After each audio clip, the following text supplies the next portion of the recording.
अफगानिस्तान की राजधानी काबुल में एक अस्पताल पर हुए एयर स्ट्राइक के बाद हालात बेहद गंभीर हो गए हैं और पाकिस्तान अफगानिस्तान के बीच तनाव अब खुलकर संघर्ष में बदलता नजर आ रहा है। रिपोर्ट्स के मुताबिक सोमवार रात करीब 9 बजे काबुल के एक नशा मुक्ति अस्पताल पर हमला हुआ, जिसमें लगभग 400 लोगों की मौत की खबर सामने आई है, जिनमें ज्यादातर मरीज बताए जा रहे हैं। करीब 250 लोग घायल भी हुए हैं। अफगानिस्तान की तरफ से आरोप लगाया गया है कि ये हमला पाकिस्तान ने किया है, जिससे अस्पताल का बड़ा हिस्सा तबाह हो गया है।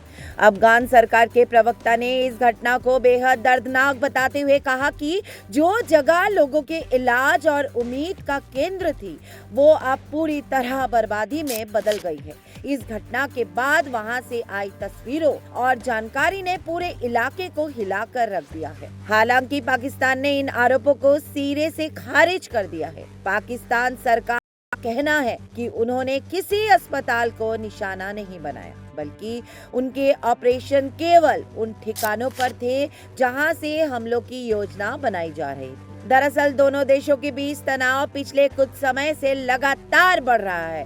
फरवरी के आखिर में शुरू हुए हमलों के बाद हालात और बिगड़ गए हैं। इससे पहले भी एक संघर्ष विराम हुआ था, लेकिन हालिया घटनाओं के बाद वो पूरी तरह टूट चुका है। पाकिस्तान का आरोप है कि अफगानिस्तान की जमीन का इस्तेमाल उनके काम करने वाले समूह कर रहे हैं, जबकि अफगानिस्तान इन आरोपों को लगातार नकारता रहा है। इसी खींचतान के बीच दोनों तरफ से जवाबी कार्रवाई तेज होती गई और अब हालात काफी गंभीर हो चुके हैं। अफगानिस्तान की मौजूदा सरकार ने इस मामले को मानवता के खिलाफ बताया गया है और अंतर्राष्ट्रीय समुदाय से हस्तक्षेप की मांग की है। दूसरी तरफ वैश्विक स्तर पर भी चिंता बढ़ रही है। चीन ने दोनों देशों के बीच बातचीत कराने की कोशिश की है, जबकि संयुक्त राष्ट्र ने भी शांति की अपील की है। सबसे बड़ी चिंता इस बात की है कि अगर